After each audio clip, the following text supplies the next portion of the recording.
Al-Haytham, ilmuwan jenius yang mengubah cara kita melihat dunia dalam sejarah dunia. Ada nama-nama besar yang mengubah peradaban dengan pedang, kekuasaan, dan kekuatan militer. Tapi ada pula yang mengubah dunia hanya dengan pena, cahaya, dan rasa ingin tahu. Salah satunya adalah seorang pria dari Basra, Irak, yang dikenal dalam sejarah sebagai Ibn al-Haytham, atau di barat dikenal sebagai Al-Hazan. Lahir pada tahun 965 Masehi, di sebuah kota yang menjadi pusat ilmu pengetahuan saat itu. Al-Haytham tumbuh dalam lingkungan yang kaya dengan ilmu dan budaya.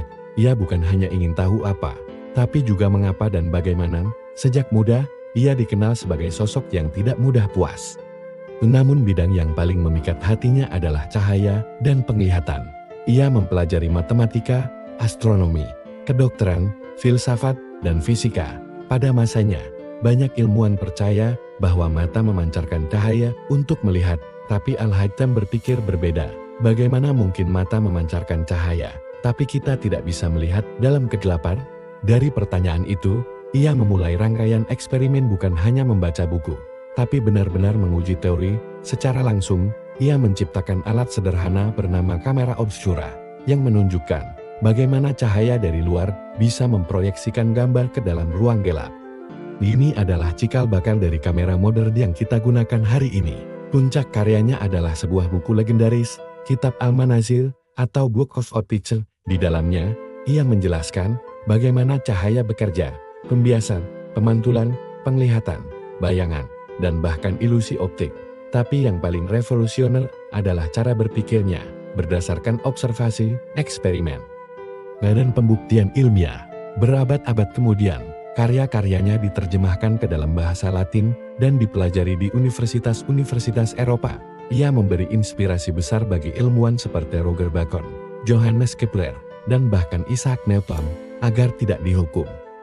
Ia berpura-pura gila selama bertahun-tahun hingga akhirnya bisa bebas dan kembali melanjutkan penelitiannya dalam damai. Di dunia barat, ia dijuluki sebagai Al-Hazin dan dianggap sebagai salah satu pionir ilmu optik modern dan bahkan metode ilmiah eksperimental. Ia bukan hanya ilmuwan, tapi juga seorang filosof, pemikir kritis, dan inspirator peradaban. Namun hidupnya tidak selalu mudah. Di Kairo ia sempat diminta untuk membangun proyek besar oleh penguasa saat itu, tetapi ia menyadari bahwa tugas itu mustahil. Ibn al-Haytham adalah contoh sempurna dari kejayaan sains dalam peradaban Islam. Ia membuktikan bahwa Islam dan ilmu pengetahuan bukanlah dua hal yang bertentangan, tapi justru saling menguatkan. Tanpa Al-Haytham, mungkin kita takkan memahami kamera, lensa, mikroskop, atau bahkan cara kerja cahaya seperti sekarang. Pemikirannya menjadi fondasi bagi sains modern. Dari ruang gelap di kota Kairo, ia menerangi dunia dengan cahaya pengetahuan. Inilah Ibn al-Haytham, seorang ilmuwan muslim yang mengajarkan pada dunia bahwa ilmu bukan soal siapa yang paling pintar, tapi soal siapa yang paling berani mencari kebenaran.